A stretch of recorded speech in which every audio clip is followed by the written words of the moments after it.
Albert Einstein once said, everybody's a genius, but if you judge a fish by its ability to climb a tree, it will live its whole life believing that it is stupid.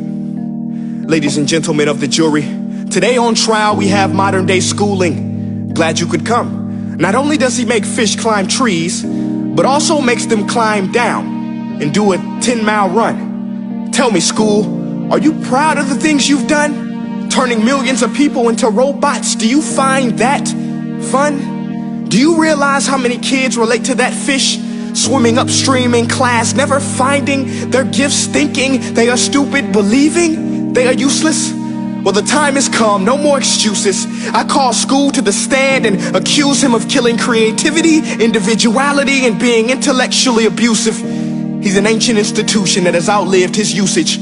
So, Your Honor, this concludes my opening statement, and if I may present the evidence of my case, I will prove it. Proceed. Exhibit A. Here's a modern day phone. Recognize it? Here's a phone from 150 years ago.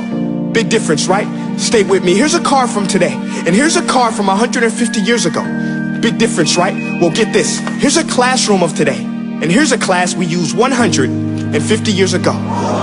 Now, ain't that a shame? In literally more than a century, nothing has changed. Yet you claim to prepare students for the future? But with evidence like that, I must ask, do you prepare students for the future or the past? I did a background check on you and let the record show that you were made to train people to work in factories, which explains why you put students in straight rows, nice and neat, tell them sit still, raise your hand if you want to speak, give them a short break to eat, and for 8 hours a day, tell them what to think. Oh, and make them compete to get an A letter which determines product quality, hence grade A of meat. I get it. Back then, times were different. We all have a past. I myself am no Gandhi. But today, we don't need to make robot zombies. The world has progressed. And now we need people who think creatively, innovatively, critically, independently, with the ability to connect. See, every scientist will tell you that no two brains are the same. And every parent with 2 or more children will confirm that claim. So please explain why you treat students like cookie cutter frames or snapback hats, giving them this one-size-fits-all crap. Watch your language. Sorry, Your Honor, but if a doctor prescribed the exact same medicine to all of his patients, the results will be tragic. So many people would get sick, yet when it comes to school, this is exactly what happens. This educational malpractice, where one teacher stands in front of 20 kids, each one having different strengths, different needs, different gifts, different dreams, and you teach the same thing the same way? That's horrific. Ladies and gentlemen, the defendant should not be acquitted. This may be one of the worst criminal offenses ever to be committed. And let's mention the way you treat your employees. Objection. Overruled. I want to hear this. It's a shame. I mean, teachers have the most important job on the planet, yet they're underpaid? No wonder so many students are short-changed. Let's be honest, teachers should earn just as much as doctors, because a doctor can do heart surgery and save the life of a kid, but a great teacher can reach the heart of that kid and allow him to truly live. See, teachers are heroes that often get blamed, but they're not the problem. They work in a system without many options or rights. Curriculums are created by policymakers, most of which have never taught a day in their life. Just obsessed with standardized tests. They think bubbling in a multiple choice question will determine success. That's outlandish. In fact, these tests are too cruel to be used and should be abandoned, but don't take my word for it.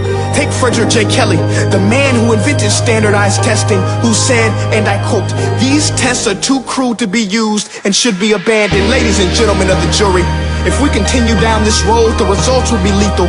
I don't have much faith in school, but I do have faith in people.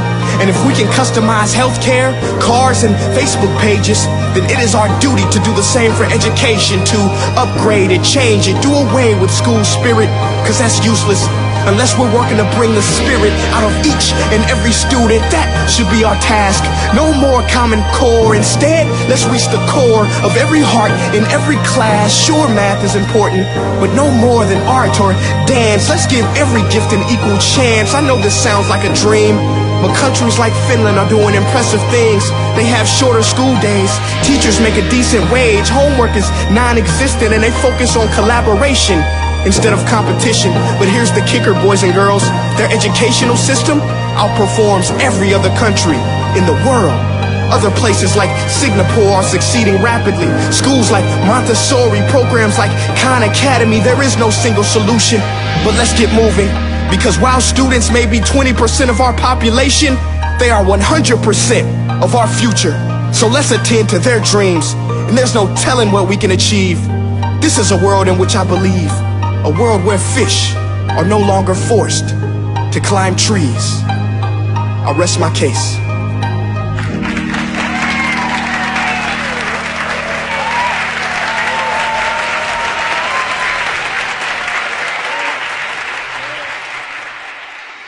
Hey guys, my name is Prince EA, and I want to say thank you so much for watching my video. But now, I want to know what you think. How can we together create a more efficient, effective, and just better future of learning?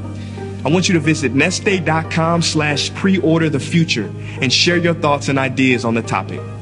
Peace.